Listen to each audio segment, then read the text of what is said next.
I'm Dr. Daniel Fung. I'm a child psychiatrist by training. I'm the Chief Executive Officer of the Institute of Mental Health. Thematically, I know that this is a conference of restorative practice, yes. Yeah, and practices. And Singapore actually, I'd like to think that we have an opportunity to promote a future where healing, trust, and connection are part of our national identity. So in my talk, I'll be sharing about what I call 3 powerful forces that are shaping and sometimes straining our families and communities. That of stress, how we cope with it, both in its nascent common form as well as in toxic traumatic forms. And then I will talk about common tool, an enabler in our lives called social media, where most of us are on and has an impact, particularly on our young and also people who are isolated or suffering from mental illness. And then I would like to also introduce what I call the quiet crisis of lost spiritualities, a spirituality level that's lower than before, significantly, in the last 10 years.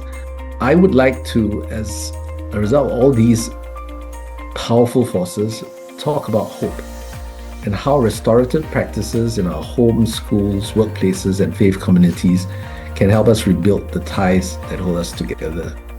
A restorative nation does not start with policies, it starts with people listening, healing, and choosing to repair rather than retreat.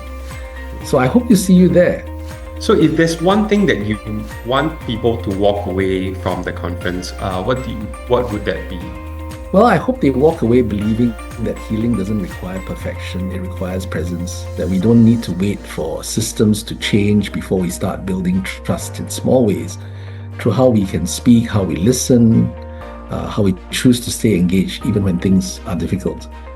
I think restoration begins not with control, but with compassion. My name is Razwana, and I'm the head of the Public Safety and Security Program at Singapore University of Social Sciences. What inspired you to agree to join our conference this year? I've always been very excited whenever LCCS open up this opportunity for a conference on restorative justice here in Singapore. It's a topic that is very close to my heart. It's something that I used to do when I was a probation officer in the past, and right now at the university it is also something that I teach, and I'm really looking forward to joining this conference to be able to speak to other international participants as well as local practitioners. From my work with probationers in the past, as well as with the students at the university, and also tapping on my research in the area of restorative justice, I do believe this approach towards having a society or a community that is holistic in its approach, in looking after one another. It has to start with us being relational and adopting what I would call a healing approach. So I will be talking about the 4 key values: respect, responsibility, reintegration, and restoration.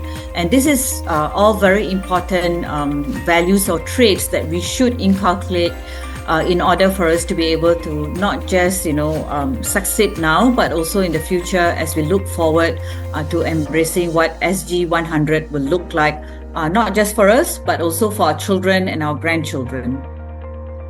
I would hope that the participants will walk away knowing that restorative justice or restorative practices need not necessarily be a specific program. It can be something that we can do on a day-to-day basis. It can be embedded in our attitude and in our daily activities, and it's something that we can model so that we can move forward in creating a more restorative nation.